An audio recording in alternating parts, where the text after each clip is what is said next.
الرحیم۔ آج ہم سورۃ البقرہ کی آیت نمبر 34 کا ترجمہ اور تشریح کریں گے۔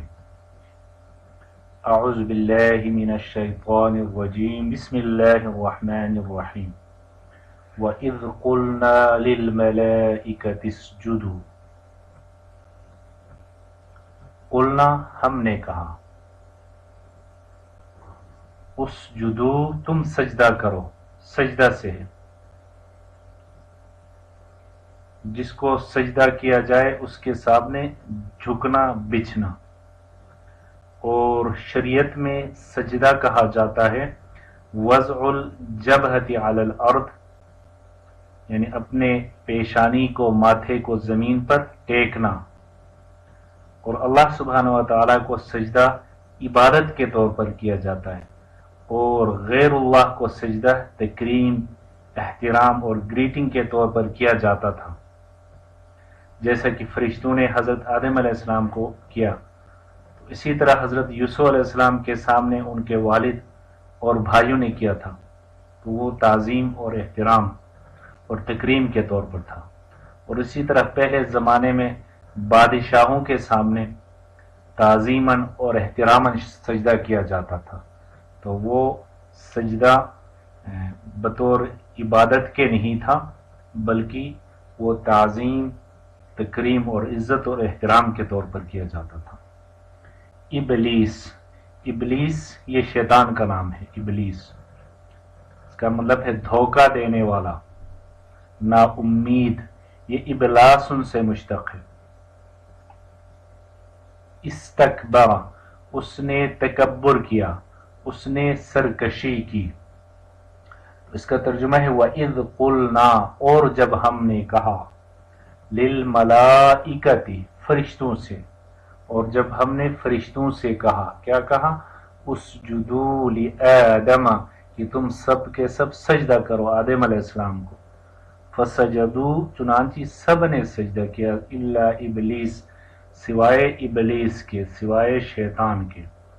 اس نے کیا کیا؟ ابا، اس نے انکار کیا، واستکبر، اور تکبر کیا، وکان من الکافرین، اور وہ کافروں میں شامل ہو گیا، انکار کرنے والوں میں شامل ہو گیا۔ تو فرشتوں کو کے سامنے اللہ سبحانہ و تعالیٰ نے حضرت آدم علیہ السلام کی عظمت، اس کی شان کا جو عملی مظاہرہ اور ان کا امتحان لینے کے لیے اللہ سبحانہ و تعالیٰ نے فرشتوں کو آدم علیہ السلام کو سجدہ کرنے کا حکم دیا۔ آدم علیہ السلام کی شان اور عظمت کا مظاہرہ کرنے کے لیے ان کو حکم دیا کہ آدم کو سجدہ کرو۔ تو یہ سجدہ عبادت کا نہیں بلکہ تعظیم کا سجدہ تھا، اور یہ جو تعظیم کا سجدہ تھا یہ پچھلی جو شریعتیں تھی ان میں یہ جائز تھا، وہ تعظیماً اور احتراماً سجدہ کیا کرتے تھے۔ بعد میں تعظیم کے لیے بھی اللہ تعالیٰ کے سوا کسی اور کو سجدہ کرنے کی سختی سے ممانعت کر دی گئی، روک دیا گیا، منع کر دیا گیا بہت سختی سے۔ وجہ یہ تھی کہ شرک کا کوئی شائبہ پیدا نہ ہو۔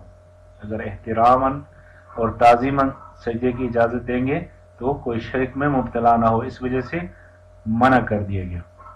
یہ سجدہ کروانا آدم علیہ السلام کو اس بات کا مظاہرہ تھا کہ فرشتوں کو اس بات کی تلقین کی جا رہی تھی کہ کائنات میں جو چیزیں ان کے اختیار میں دی گئی ہے وہ انسان کے لیے مسخر کر دی جائے، انسان کے تابع کر دی جائے، تاکہ یہ دیکھا جائے کہ وہ ان کو صحیح استعمال کرتا ہے یا غلط استعمال کرتا ہے۔ انسان چیزیں انسان کی تابع کر دی گئی، انسان کے لیے مسخر کر دیا گیا کائنات کی چیزیں، تاکہ انسان کو اس سے آزمایا جائے۔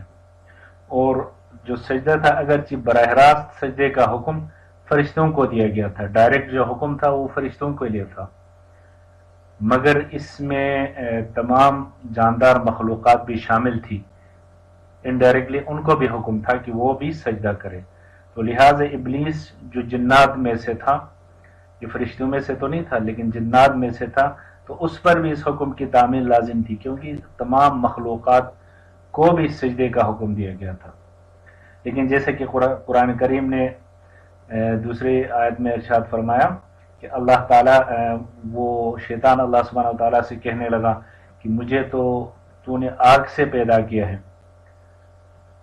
خلقتنی من نار و خلقتہ من طین، کہ مجھے تو آپ نے آگ سے پیدا کیا اور آدم علیہ السلام کو مٹی سے، اس لیے میں اس سے افضل ہوں کیونکہ میں آگ سے پیدا کیا گیا ہوں، اور اس لیے میں اسے سجدہ کیوں کروں۔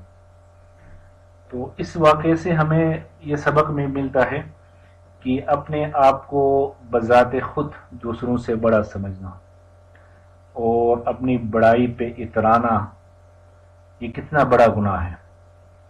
اور یہ سبق بھی ہمیں اس سے یہ واقعے سے پتہ چلتا ہے کہ جب اللہ سبحانہ و تعالیٰ کی طرف سے کوئی واضح کلیئر حکم آ جائے تو بندے کا کام یہ ہے کہ اس حکم کو دل و جان سے تسلیم کرے، اس کی پیروی کرے، چاہے اس کی حکمت، اس حکم کے اندر کوئی حکمت، کوئی علت، کوئی ریزن اور فائدہ سمجھ میں آئے یا نہ آئے، اللہ کی طرف سے حکم آیا ہے تو اس حکم کو دل و جان سے قبول کیا جائے، اس کو بجا لایا جائے۔